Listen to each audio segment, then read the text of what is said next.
પાંડેસરા ખાતે આવેલ જ્ઞાન વિકાસ હિન્દી અને સ્ટુડન્ટ્સ એકેડમી શાળા દ્વારા શ્રાવણ માસમાં બાળકોમાં આધુનિક શિક્ષા સાથે આધ્યાત્મિક શિક્ષાનું પણ સંચાર થાય તે હેતુથી આ કાવડ યાત્રાનું આયોજન કરવામાં આવ્યું હતું। પવિત્ર શ્રાવણ માસમાં બાળકોમાં આધ્યાત્મ અને ભક્તિભાવનો સંચાર થાય તે હેતુથી સુરતના નાના બાળકો દ્વારા કાવડ યાત્રા યોજવામાં આવી હતી। હર હર મહાદેવના નારા સાથે સડક પરથી પ્રસાર થતા બાળકોમાં અનેરો જોશ જોવા મળ્યો હતો।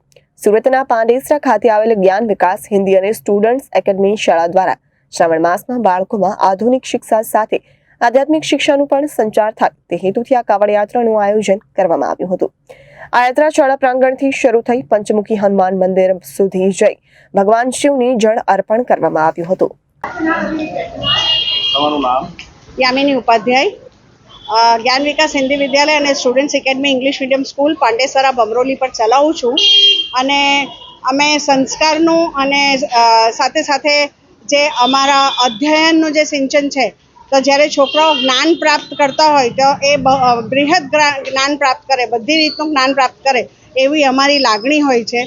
હમણાં શ્રાવણ માસ ચાલે છે તો શ્રાવણ માસમાં અમે લોકોએ બધાએ એક આયોજન કર્યું છે જેમાં અમે નાના છોકરો અમારા જે નર્સરી જુનિયર અને સિનિયરના બાલવાટિકાના જે બાળકો છે એમને લઈને કાવડ યાત્રા કાઢેલી હતી આજે સવારે અને બહુ મોટી સંખ્યામાં છોકરાઓએ ભાગ લીધેલું। મોટા છોકરાઓએ આ વખતે વોલેન્ટિયરશિપ કરી અને નાના છોકરાઓએ કાવડ યાત્રા કાઢીને અમે અહીંયા પંચમુખી હનુમાનજીના મંદિરે જઈને ત્યાં ભોલેનાથને અમે તાપ્તી નદીનું તાપ્તી મૈયાનું પાણી જલાભિષેક કર્યું અને આ એક આયોજન કરવાનો અમારા હેતુ એ હતું કે છોકરાઓને જ્ઞાન જોડે સંસ્કાર, ધર્મ, કર્મ બધું જ એ છોકરાઓ શીખે અને એ લોકોને બી સમજણ પડે એટલા માટે આ અમે કાર્ય કરતા રહીએ છીએ। આ વર્ષે કાવડ યાત્રાનું અમારું આ પહેલી વારનું કાર્યક્રમ હતું પણ હવે અમે દર વર્ષે આવી રીતનું કરીશું આયોજન।